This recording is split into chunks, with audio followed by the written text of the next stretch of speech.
Good morning. Yes, we're talking about the Christmas parade, one of my favorite times of the year right here in downtown Bakersfield.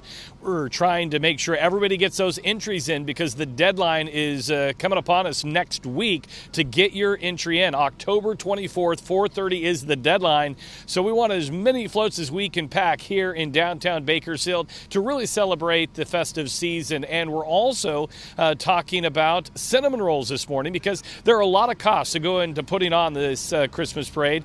I know you have to pay for an entry, but the Christmas parade committee has to pay for bleachers. They have to pay for lights, extra security. So there's a lot that goes into this, and they've teamed up with Hodell's, and Don Hodell joins me right now, and this is something that you really are passionate about with your cinnamon rolls with a couple of nonprofits, and one of them is the Christmas parade. Why is that?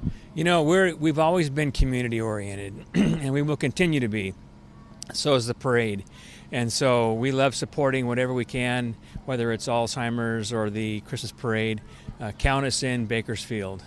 And when you're from this area, what does it mean for you to see all of these floats on that day when we kick off the Christmas parade?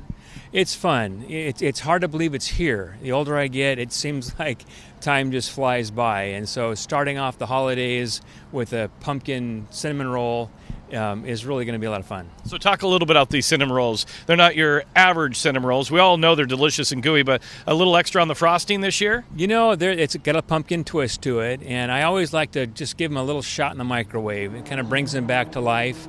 And this year, you know, I feel bad for the raisins. I love raisins, but this year, raisins were voted out of the cinnamon rolls, and so this is the first batch I've ever done without raisins. It's hit or miss, and I know we did a poll last year, raisins or not raisins, and so that was this consensus? That was the consensus, so this year we're without raisins. California, go figure. I know, right? So if you're going to come down and grab the pan, $20, and again, that money going to support the annual Christmas parade, and if you're not a raisin fan, well, your vote counted, and there's no raisins in these pans this year. We're going to be out here all morning long till about 9 a.m. or until the pans are gone. So we hope that you will come out. And again, the deadline to get your entry in for the Christmas parade is next week, October 24th. That is a Friday at 4:30. And then we kick off the parade on December 4th. And if you need more information, you go to bcparade.com.